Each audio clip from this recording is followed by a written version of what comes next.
My greedy brother married my wife, hoping to claim her $400 million.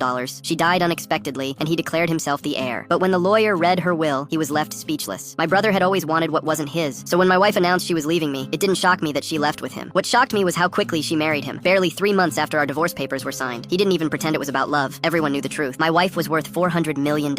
At the wedding, my brother wore a smile so sharp it looked rehearsed. He clung to her arm like a trophy he'd finally won. He whispered loudly enough for me to hear, "Life rewards the bold." I didn't argue. I didn't cry. I just watched. A few days later, my phone rang at dawn. My ex-wife was dead. An unexpected heart attack, they said. No warning, no time, just gone. The funeral was grand, expensive, cameras everywhere. My brother wore black designer clothes and accepted condolences like royalty. He held his head high, already acting like the future owner of everything. After the service, he pulled me aside. "Don't worry," he said softly, smugly. "I'll make sure you're taken care of. I'm generous like that." I looked at him and said nothing. A week later, we gathered in the lawyer's office for the will reading. My brother sat front and center, legs crossed, fingers drumming confidently on the table. He smiled at the lawyer like he already owned him. "Let's get this over with," he said. "I have meetings." The lawyer adjusted his glasses and began reading routine bequests, charities, staff bonuses, minor gifts. Then he paused. "There is a personal letter," he said, "to be read aloud." My brother leaned back, satisfied. Oh, she was always sentimental. The lawyer unfolded the letter, and as he read the first paragraph, my brother's smile slowly disappeared. By the third sentence, his face went completely white. The lawyer's voice was steady, unemotional. "To my husband, yes, my husband, though the law may disagree." My brother shot upright. "What does that mean?" The lawyer continued without looking at him. "I know my death will be sudden. I know people will assume things. That is, I prepared this carefully." A chill ran through the room. My marriage at the end of my life was a mistake I recognized too late. It was entered under deception, pressure, and greed. My brother slammed his hand on the table. "This is ridiculous." The lawyer raised a finger calmly. "Please let me finish. To my former husband, the only person who ever loved me when I had nothing, I owe the truth, and I owe protection." My brother turned toward me, eyes blazing. The lawyer looked up. "According to the will," he said, "the entirety of the $400 million estate has been placed into a trust." My brother smiled again. "Exactly." The lawyer shook his head. "The beneficiary of the trust is not the current spouse." The room went silent. "The trust is irrevocably assigned to the former husband." My brother screamed. "That's impossible. I'm her legal husband." The lawyer nodded. "Which is why you receive what is required by law." He turned a page. $1. The air left his lungs. "And," the lawyer added, "a condition." My brother laughed hysterically. "This is a joke." The lawyer read the final clause. "Should my current husband contest this will, all remaining legal entitlements are forfeited, and evidence enclosed in Appendix C will be released to the authorities." My brother's hands began to shake. The lawyer opened the appendix. "Appendix C contains documented evidence of coercion and fraud used to expedite the marriage." He paused. "Including recorded conversations where the current husband discussed isolating her from medical care to accelerate inheritance." The room froze. My brother's face went from white to gray. "She was recording?" he whispered. "Everything," the lawyer said. "Every conversation in the final month of her life." My brother stood, chair scraping violently. "You can't, this isn't." "The recordings have been provided to local authorities," the lawyer continued. "Should you contest this will, they become public record and admissible evidence." My brother looked at me, desperation replacing arrogance. "You knew about this?" I met his eyes. "No," I said quietly. "But she did. She knew exactly who you were the day you convinced her to leave me." His mouth opened. No sound came out. Full story on channel link below.